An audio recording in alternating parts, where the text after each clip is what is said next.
TV Prive, our show. I have a little present for you. Oh, how lovely. It's from Delft. It's Delft Blue. Beautiful. Of course.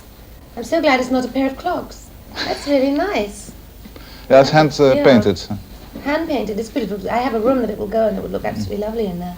That will look very nice in the kitchen. Yes, I think Thank so. you. We are very happy to have you on our show. I'm happy to be here. Yes, because you are now the first lady of television. You are also the most evil lady of television today. What do you think of that? Well, I suppose as far as the part I play is concerned, that's true. I wouldn't like this to carry over into my personal life, thank you. No. It's true, it is an evil part. It's a fun part, though. I do a lot of with tongue-in-cheek. How do you say tongue-in-cheek in Dutch? I don't know. But how does it feel to live with Alexis? I don't live with Alexis. I mean, I'm an actress. I go there, I put on Alexis's clothes and hair, and I go on the set, and I'm Alexis for a little while, but I don't even take her to lunch with me. Although she might be quite a fun person to have lunch with. Can women be so evil? Yes, I suppose so. I mean, I think that any time that you take a serialized sort of fantasy story, which is a little bit larger than life, but mirrors life in a way, and take it deadly seriously, I think that's a bit of a mistake. To me, Dynasty is like a bit like the fairy stories that I used to have when I was a child, in which the pure are purer than driven snow, and the black are blacker than coal. Like, I often think that Linda and I are a bit like Snow White. Linda Evans. Linda Evans, yeah, are a bit like Snow White and the wicked queen and the sweet innocent. It's all very much, there's not too many shades of grey. It's all black or it's all white. I like to try and put some shades of grey into Alexis. I like to make her more human and a bit more vulnerable and a bit more so the audience understands why she is as vengeful as she is. Why did they invent her, Alexis? Well, I think they felt that the first 13 episodes, which they'd already shot, were a bit bland, and they needed somebody or something to spice it up. They needed something to make it more juicy, and so they wanted... There is this feeling in America that the audience love to hate somebody. And I think it's better if they like to hate somebody when they basically maybe know underneath it that person is really quite a nice person. I think if you get some kind of real out-and-out bitch playing a real out-and-out bitch, then perhaps it doesn't work as well. So that's why they invented. But why do you like to play, excuse the expression, a bitch? I don't really like playing it. It's just that I find that if you give me a choice between my role and the part that Linda Evans plays as Crystal, there's no question in 8 million years I would rather play my part. It's a much better part. Most wicked women, evil women, strong women, aggressive women, dominating women are all more interesting to play than passive women who cry a lot. Thank you very much. I don't wish to be a passive woman who cries a lot. No. Bad women make good women seem dull. Well, I'm not really saying... Yeah, they could make, sometimes. They don't make Linda seem dull because she's not. No, but of course. A lot of the roles that are played on television by nice little sweet little women all being very cute, I think are a bit dull. Did you need coaching to fight Crystal? We saw that in Holland, you know. That is the scene that I really hated. Yeah? I hate violence. I hate physical violence. I hate hitting people or hurting people or being hit myself. I don't mind what I say. I can say anything. But in terms of actually having to attack somebody, I find it very hard.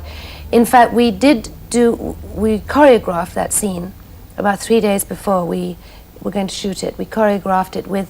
Like a ballet? Yeah, with a stunt. No, not well. It wasn't like a ballet, but it has to be... You can't just do that. But falling over sofas and having parts of your dress ripped off and picking up vases and smashing them over the head. That doesn't just happen. It has to be worked out and arranged. So the stunt coordinator worked with Linda and me and 2 stunt doubles because you can't have the constant pummeling. The thing took a whole day to shoot. And what happened was I came in the morning to shoot and I got violently ill. Oh, my violently ill.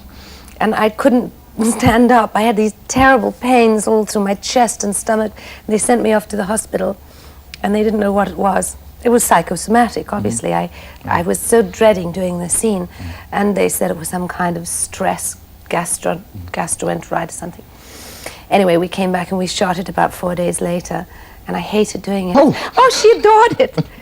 In fact, she didn't use the stunt double a lot of the time. Oh, she adored it. She liked doing it. You are a newcomer to the series. Was it easy to adjust? Yes, the first day was very difficult because the first scene that I shot was a scene in the courtroom where Alexis walks in and she sits in the dock and she has to speak for 12 pages of dialogue. And sitting in the courtroom were all the rest of the actors who had already been in the show for 6 months. And so I felt very much like the new girl at school. I felt like I was being judged, because obviously you are. If you sit there and everybody's saying, aha, here's come this actress from England. Let's see whether she can cut the mustard. And so I sat there, and they were all very nice, but it was a bit nerve-wracking. But I adjusted quite soon. But how do you cope with the stress? I take a lot of vitamin B, and vitamin C, and A, and E. You are a health freak? I'm not a health freak, no, not at all, but I believe in taking care of yourself. That's why I wrote the beauty book, which is a practical guide to beauty from somebody who is very practically minded. Yes, I have suffered from a lot of stress, particularly in the last 2 years because of my daughter being in the accident and because of moving to a new country, having to face a whole new thing, which is success in America is very different from success in my country, in England, where, they just accept me because I've always been there, like Buckingham Palace, or the Old Bailey. You have become, in a way, the Betty Davies of the 1980s. Do you admire Betty Davies? Well, I do, very much. I have always admired her. I think she's a wonderful actress, and what she has is a terrific kind of character that always comes through. A very strong and definite character. It doesn't matter whether she's playing the Cornies Green or whether she's playing Mrs. Skeffington or whether she's playing Whatever Happened to Baby Jane. There's always an essence of Betty Davis that comes through. That, I think, is the secret of a good screen actor or actress. That's what James Cagney had, and that's what Humphrey Bogart had, and Marilyn Monroe to an extent. So I'm very flattered, thank you. There is another actress who comes to mind, that's Elizabeth Taylor. She played also a bitch in Who's Afraid of Virginia Woolf. Yes. Now, both in America and Europe, you are equal to Elizabeth Taylor. I am? Oh, really? Really? Not in width, I hope. You lost Cleopatra to Elizabeth Taylor. Yes. Can you tell us that story? Because you were the original Cleopatra, with Stephen Boyd playing Richard Burton. Yes, that was the way it was supposed to be. I think this was about 20 years ago. I was under contract to Fox. They were making a reasonably small budgeted film to be made in England. And they tested me many, many times for Cleopatra. They even had me learn to walk. I mean, I don't know why they thought that I couldn't walk. I had been working in films for a few years. I knew what I was doing. And they tested me in all these strange wigs and eye makeups and strange costumes with strange actors, very strange actors. And then they decided that it was going to cost so much money to make the movie that they needed a major star. And what they did was, nobody in those days had ever received more than about $500,000 for a film. So they went to Elizabeth Taylor and offered her this movie because she was a very big star, much bigger than me. And they said, and she said, I'll do it if you pay me $1 million. Now, nobody had ever received $1 million. And they said, okay, and done, and it was a deal. I was kind of upset. That's a disappointment, eh? No, you have to learn one thing when you're an actor. The only way to survive is to learn to live with disappointments. So you're disappointed, so you go out and you have a few glasses of wine and you talk to your best friend and say, I'm disappointed. The next day you wake up and you start again and think, what's the next part coming along that I want to do? That's show business. Well, yeah, that's the only way to survive. Who discovered you? Well, I went to the Royal Academy of Dramatic Art when I was 15. 15? Yes. And I started doing some modeling for women's magazines illustrating stories. You know, you have those in Holland? Yes, of course. Of young girls in terror, being terrorized, and some teenage fashions. And an agent saw my picture, and then they signed me up for a contract. So that was that. Yeah, Quite contracts easy. in those days, huh? Were long Yes. contracts, long-term contracts? I was signed up for, I think, 3 years or 5 years, and then they sold my contract to 20th Century Fox. They sold you? They sold me, yes, like a pound of sugar. Or 10 pounds of sugar. Yeah. You are now very lucky. You have won the sweepstake to get a part of Alexis, isn't it? Yeah, that's what I heard. I heard that there was tremendous competition Oh, yes. for this role. I know that the original choices of the producers were Sophia Loren and Raquel Welch, who didn't do it, I'm happy to say. Yeah, I got the gold ring, first time in my life, and because I've done an awful lot of what I call schlock films. Yeah, they called you the queen of the horror flicks, huh? I called myself that. Yes? Yes. As a joke. Yeah, it seemed to me there was a period in the mid-70s in England when I was just doing horror film after horror film. That seems to be all I was... A lot of screaming, eh? See. A lot of screaming and being terrorized, yes. But an actor's an actor, you've got to work. I mean, I'm sure that sometimes you have to interview people you don't want to interview. Yeah. Often I had to do films or television things I didn't want to do, but it's my job. And it's a job. Of course. It's a job I love, but it's still a job. Yeah. But why did they choose you? There are a lot of actresses in Hollywood. And you lived in London. You're Far asking if away this from is here. I have no idea. I think they showed enormously good taste. How does it feel to be the sex symbol of the 80s when you're not 20 anymore? I don't see myself as a sex symbol. That's something I can turn on and off if I want to. I think if you are sexy, you can be sexy at any age. You can be sexy at 10 or 50 or 60. It doesn't mean being sexy is the prerogative of the teenagers and the 20-year-olds. I don't prescribe to that. And let's face it, everybody is sexy to somebody. Right? It's true. And it's time for real women on television, I believe. Good. I think it's time for real women in life. Definitely.